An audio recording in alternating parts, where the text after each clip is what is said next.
5A.3 Dative Pronouns.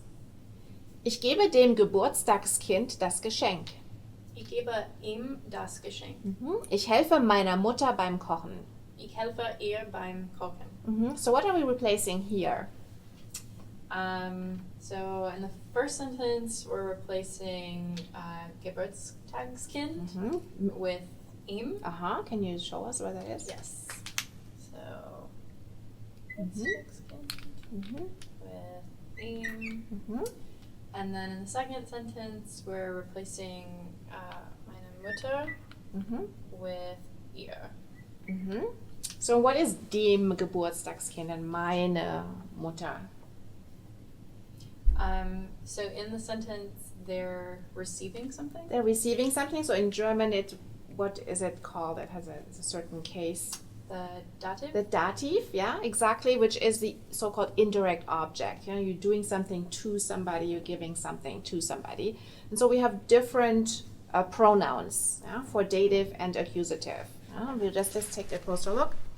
So you learned in 4B1 that indirect objects are always in the dative case. When the indirect object is a pronoun rather than a noun, use a dative pronoun.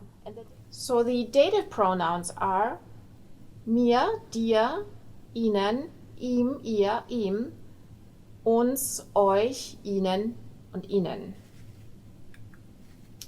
In 4B1 you learned that the verbs, for example, like helfen, danken, and gehören always take an object in the dative case. There are also some other verbs, for example, like folgen oder glauben, gratulieren, they also do that. So whenever you have one of those verbs, dative follows, and if you replace the noun, it has to be a dative pronoun. So, and sometimes you even have the more terrible cases where you combine dative and accusative pronouns. So, for example here, ich habe dem Freund das Geschenk gegeben. Ich habe es ihm gegeben. So what did we, first of all, what do we have and what did we replace? So we have dem Freund and das Geschenk. And we replace them with es and ihm. With es und ihm, yeah. So but which one is which? So dem Freund is ihm. And Geschenk is es.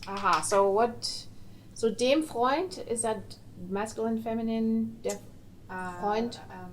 Masculine. Yeah, so der becomes Dem. Yeah, so it's ihm. Okay, so, and then Geschenk is what? It says das, so it is?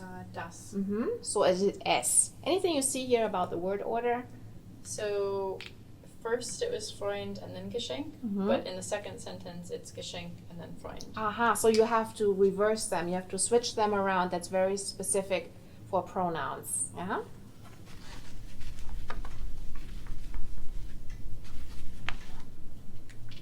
When a sentence has both a direct and indirect object and both are pronouns, place the dative pronoun after the accusative pronoun. Here's another example.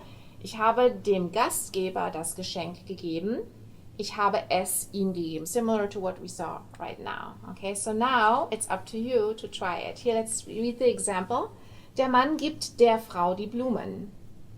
Gibt sie ihr. So tell us what we did. So we have der Frau and die Blumen, and then we replaced it with sie and ihr. And so ihr is der Frau. Yeah. And sie is die Blumen. Okay, so the next sentence is der Schüler stellt dem Lehrer die Frage. Okay. So what is dem Lehrer? That's der, right, which would be ihm. And then is it ihn or ihm? Is it dative or accusative? Oh, it's dative, so ihm. Ihm. And then die Frage would be sie. So then we have to change them. So look over here. So der Schüler steht sie ihm. Sehr gut, prima. Der Vater kaufte dem Kind das Eis.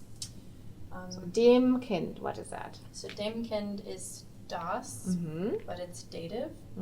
So it would be ihm. Mhm.